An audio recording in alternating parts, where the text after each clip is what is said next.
The New York Times shocks the nation by releasing a halfway honest poll. Good morning, ladies and gentlemen. This is another declaration of truth from your host, Terry A. Hurlbut. All week long, the media, both legacy and alternative, have been buzzing about this month's New York Times-Siena College poll. It projects a shocking swing in a key demographic upon which the Democrats have always relied. In reply, the Democrats' play seems to be deny, deny, deny. In fact, they can do nothing else because their favorite voters have abandoned them after they destroyed the basics. Before I dive into that, I do want to shout out to the prime sponsor of this channel, which is Conservative News and Views. Link in the description. Be sure to check out the awesome CNAV Store. Scroll down near the bottom for that link. Lots of great merchandise there, including this t-shirt that I have chosen for today, which reads, "Do not bear false witness." Well, this is one time the New York Times had to bear true witness, and a lot of other people are yelling, "Shut up!" But as you'll see, they can't. They may wish they can, but they can't. One more thing. If you like what you're about to hear, you can like this video. You can even click the bell icon to get a notice every time I come out with a new one. In fact, do you see the new icon, the heart shape with the US dollar sign in it? That's the super thanks icon. If you really want to keep these videos coming, click on that and leave me a tip. Any currency will do. All right, gang, let's dive right in here, as my friend Steve Turley likes to say. Reportage on the New York Times-Siena College poll comes first from the New York Times itself. After all, they are the source. It includes the crosstabs, meaning the tabulated results, Shane Goldmacher's summary, and Nate Cohn's attempt at an analysis. I've left links in the description to all three, and also to Siena College's own crosstabs. Oddly enough, these do not match those of the Times. Siena College crosstabs refer to the total sample. The Times is referring to likely voters. We also have Fox News Channel's reports on the poll itself and on media reaction to it. The poll sample of 792 respondents nationwide favored the generic Republican by 49% to 45%. Now, last month, Democrats won that question by 1 point. Now they're down by 4. Democrats fell even harder among independent women voters, as Goldmacher tells us. Quote, "In September, they favored Democrats by 14 points. Now independent women back Republicans by 18 points. A striking swing, given the polarization of the American electorate and how intensely Democrats have focused on that group and on the threat Republicans pose to," I'll get to that, unquote, Shane Goldmacher. This matches an interview with one Robin Ackerman, Democrat, age 37, resident of Newcastle, Delaware. She says, quote, "I'm shifting more towards Republican because I feel like they're more geared toward business," unquote, Robin Ackerman. Now that could be because she has a job as a mortgage loan officer. No economic activity, no income. But what about the Supreme Court's decision in Jobs versus Jackson Women's? That's what Mr. Goldmacher was talking about. Oh, no, she heard about it all right. In fact, she says she's 1,000% against how it came down. But she does not care. She says she's worried about other things. Now, I already hear you asking, why do I bother talking about this or any poll? Haven't I said before that polls, especially legacy media polls, are suspect? Haven't I talked before about how leftist self-selection bias, conservative fear bias, and why late summer and Labor Day polls skew left? Sure I have. And I've also talked about how legacy media poll runners deliberately leave these biases in, seeking to affect the eventual outcome by creating a narrative. As the election draws closer, some of these biases fall away, and then polls become that much more difficult to skew. But when a legacy media organ runs a poll and gets a result they can't skew without making their skew obvious. And when people are expecting them to make some report, they make it. They don't dare not make it. I mean, how would that look? They've been coming out with this, their national survey, every month since I don't know when. How would it look if they suddenly said, "Ham-haw, due to technical difficulties, we are unable to report"? Let you imagine that. The gains by the right in this poll vary from the modest, total, meaning the total likely vote, to the shocking, that would be the independent female vote. Now that a legacy media outlet must report even a modest Republican advantage in this midterm shows how great that advantage has become. Though this is no time for complacency. After all, the election is nearly 3 weeks away. But this poll tells Republicans exactly what they must hammer above all else. To learn that, consider again those other things about which the Robin Ackermans of the sample are now worrying about. The poll tells us exactly what troubles all demographics, without exception. The economy and inflation are number 1 and 2 among their concerns. Both crosstabs sets show this. That little Dodge thingy rates 3rd at best, sometimes further back, and for most people it's in single digits. Didn't I tell you 2 days ago that the electorate wants to get back to basics? A resident of Newtown, Connecticut, yes, that Newtown, put it best. Quote, "It's all about cost. The price of gas and groceries are through the roof. And I want to eat healthy, but it's cheaper for me to go to McDonald's and get a little meal than it is to cook dinner." Close quote. Well, if he, being a resident of a town where something ugly and unspeakably tragic happened at an elementary school that the town has since torn down, if he shows any lingering desire to legislate taking weapons out of civilian hands, which is a favorite Democrat proposal, he either gave the pollsters no such indication or they didn't report what he said. In any event, Mr. Goldmacher noted that voters don't want to hear about gun control as much as they did over the summer. All that to show that voters are too concerned with keeping roofs over their heads and putting food on their tables, water in their goblets, to worry about whether anyone other than themselves own guns or whether women can end a pregnancy in a red state or not.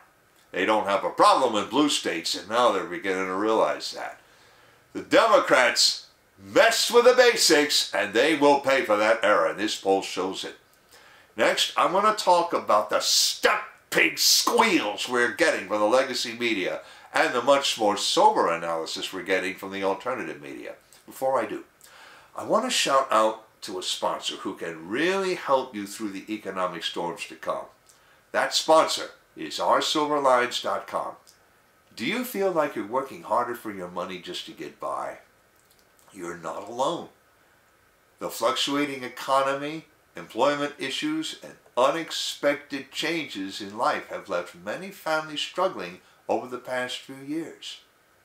Collecting gold and silver can help shield you against many of these challenges. But if you're like me many years ago, you don't know where or how to start. Our Silver Lines helps by connecting you with thousands of members who are learning the secrets to creating and protecting true wealth by collecting gold, silver, and other precious metals. Whether you just want to collect rare and unique coins or take advantage of the business opportunities that company provides, either way, they can help you learn to live an exceptional life. Visit oursilverlines.com to learn how you can build a legacy for your future. Now then, the legacy media, and especially Democrats, want to deny these results. Representative Nancy Pelosi from California, the Speaker of the House, called this poll an outlier. Outlier? Lady, this is the New York Times we're talking about. You're grasping for straws and you know it. And if you want to dispute that, leave a comment or get your legislative aide or your media liaison to do it for you. I'll be waiting. Jen Psaki, you remember her, the press secretary with the awful hairdo and worse hair color. Couldn't believe another result you can get out of the crosstabs. While most voters, or most of that sample, accept the 2020 presidential result as legitimate, a significant portion don't care whether a candidate agrees with that or not, so long as they can trust that candidate to repair the damaged economy. Their opinions on the election of 2020 do not matter. And at that, Jen Psaki literally replied, "Holy moly," and a bunch of other stuff I will not repeat here. I've left a link in the description to her tweet, and in fact, I've left links in the description to 6 reaction tweets, each of which I have identified by name. Now, to move along, it's like this, Jen. Voters are getting back to basics after your old boss ruined them. Everything else is marijuana smoke-filled coffee house trash. Voters know it, you know it, and if you can't handle it, tough. National Review reporter Charles C.W. Cooke agrees. He talks about Biden's approval rating, which is a part of this poll, being 39%. All respondents except maybe the Democrats saying the economy is on the wrong track. And particularly that Roe-vember isn't happening as Democrats tried to make it happen. Ed Morrissey at Hot Air would seem to agree with that. He goes over 8 traditional Democratic demographics, and except for the 18 to 29-year-old demo, all of them rate that Dobbs thingy in single digits. And even the 18 to 29 crowd put it at 10%, which in each case is a distant second from the economy and inflation. The basics, the basics! Dumb schmubs! I'm not likely to have a roof over my head, thanks to you. And you want to talk about that other thing? Don't waste my time. Or words to that effect. That's what they're hearing. But then comes Democratic analyst Max Burns at the Daily Beast talking about outliers. Sorry, Max, this is no outlier. This is typical. Max presents bar graphs of different age demos showing what I could have told them. When you're young, if you don't vote Democratic, you have no heart. But as you get older, if you don't eventually start voting Republican, you have no brain. It's that simple. And then there's Ryan Cooper at the American Prospect, lamenting what Robin Ackerman said. He called her the kind of person who will decide if we get to live in a right-wing dictatorship. I mean, the guy actually said the Republicans will likely get the trifecta in 2024 and then do a bunch of heinous Gestapo stuff and probably abolish democracy, and normie swing voters are going to go, "But what? I wasn't voting for this." Well, get this straight, Mr. Cooper. Your FBI has been doing heinous Gestapo stuff since the inauguration, right along with big tech, and now they're trashing the economy. These normie swing voters are already saying, "But what? We didn't vote for this," except they're saying it about you. And if you think I'm joking with you, leave a comment. I dare you. Finally, we have Chris Hayes at MSNBC saying the only reason for these results is that gasoline prices went up again. Well, lay aside who's responsible for high gas prices. The rest of what you say about inflation and the economy being no worse from last month, that's irrelevant, if it isn't a flat-out lie. And again, you want to make something of that? Leave a comment. I don't delete comments unless they violate the rules of common decency. If anybody wants to say something stupid, I'll let it stand as a testimony against them, which, by the way, is close to what the Bible tells me to do. As I said, what somebody says about the economy not getting any worse from last month, the month to this, even if it's true, is irrelevant. What's relevant is that those things are bad, and voters know who made them bad. If they don't know about the Great Reset, they have their suspicions. they certainly do know about the frantic legislative proposals from this administration, relatively few of which passed.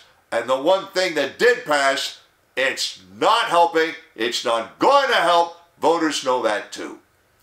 And Democratic sympathetic reporters know that they know.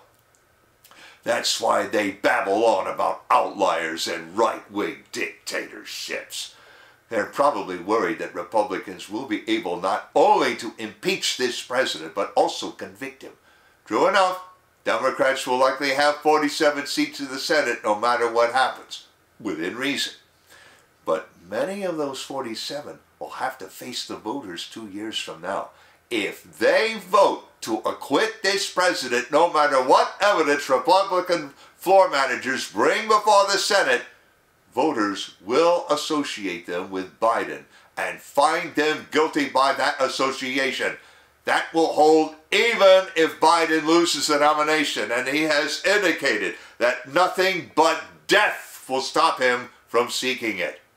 But most of all, a poll by a left-leaning newspaper is not supposed to show Republicans winning. Period. End of memo. That's why we can sum up Nate Cohn's quibbling analysis in 3 words. And ope. 3 points or 4. What's the difference? A swing is still a swing. And we still have the 32-point swing among independent women to talk about. Any other questions? Link in the description of the article to all sets of crosstabs summary analysis from the New York Times-Siena College, to the 6 reaction tweets, each identified by name, and to conservative news and views. I've also left links to the awesome CNAV Store and to oursilverlines.com, as I also mentioned. You know already about how to like a video, turn on notifications, and leave a tip. On the end screen, I'm going to leave a subscribe link to my channel and to my earlier videos about polls and what affects them, the submerged voters, and voters getting back to basics. This is Terry A. Hurlbut delivering another declaration of truth and reminding you to let the truth set you free.